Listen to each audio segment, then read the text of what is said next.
Introducing the African Diaspora News Channel app, your gateway to stories that's overlooked by the corporate mainstream media. And we serve as the voice to the global Black community. Again, we got Dr. Candace Matthews. A lot of these documents, looking at.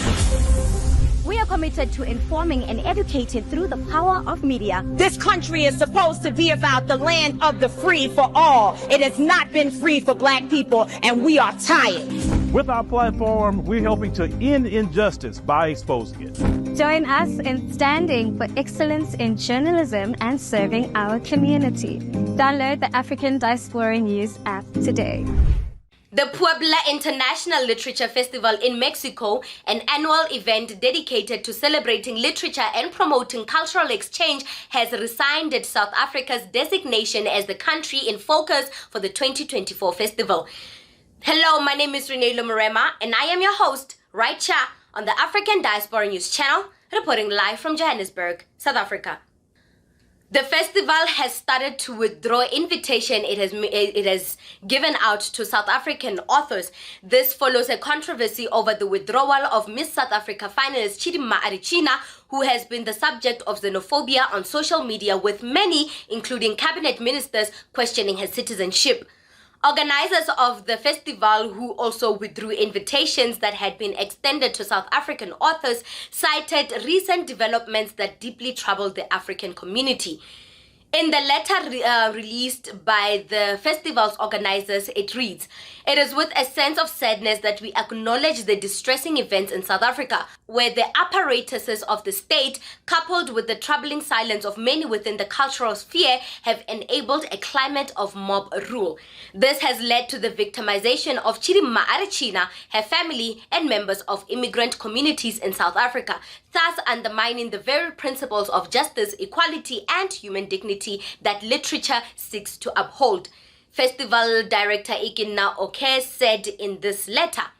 Oke continued to say that the festival aimed to be a beacon for the celebration of diverse voices, cultures, and ideas. The organizers believe that literature has the power to challenge the status quo, speak to the authority, and give a voice to the voiceless. However, they cannot, in good conscience, honor a country as a focal point of their celebration when it is currently embroiled in profound injustices, particularly those that have gained momentum following the Miss South Africa beauty pageantry. Oke added that its decision did not reject South Africa's rich literary heritage and the many courageous writers, poets, and artists who continue to inspire the world. Now, Minister of Sports, Arts and Culture, Gayton Mckenzie, responded to the statement released by the Puebla International Literature Festival by saying South Africa was a sovereign state and all laws must be respected. I feel like, if we're being honest, I feel like the world seems to be forgetting that Chidimma's parents broke the laws, and it's an undeniable fact. It is said that the world is shifting focus away from the South African victims of identity theft and what the impact of identity theft has done to them. Many parents struggle to register their children in schools or universities and find it hard to find a job because, they are not registered in the Department of Home Affairs. Mckenzie highlighted identity theft as a serious crime in the country. I personally know of South African children who have taken their own lives after being rendered statusless due to identity theft, Mckenzie continued. Mckenzie added that South Africa was home to many foreign nationals who had legally applied for citizenship and refugees who genuinely needed the country's help and resources. He said the presence of people who had fraudulently obtained citizenship not only undermined the rights of South Africans, but also did a great disservice to those who were in the country legally and needed assistance. Mckenzie also released a statement on X saying, "Look how easily South Africans get denied by this festival. Innocent South Africans, because they expect us to allow a crime to be overlooked or a recipient of a crime, or to be represented by a recipient of a crime or a benefactor of a crime." And you know what? I agree with Gayton Mckenzie. I can't believe I am saying this. To a certain extent, I agree with Gayton Mckenzie because we are overlooking the crime that has been inflicted by the people of South Africa.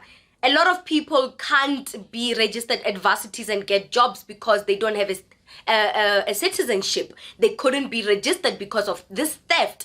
So we are overlooking that. We are overlooking the criminal activities that were brought on by other African immigrants in South Africa.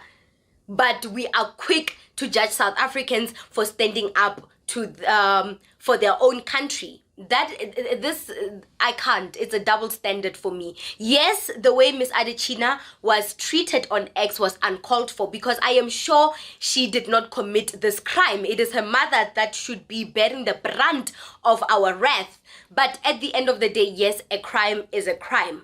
A crime is a crime. I feel like the treatment was uncalled for, but we had to act to send out a message to those that still think they can live in this country illegally, and take the opportunities of the people of this country.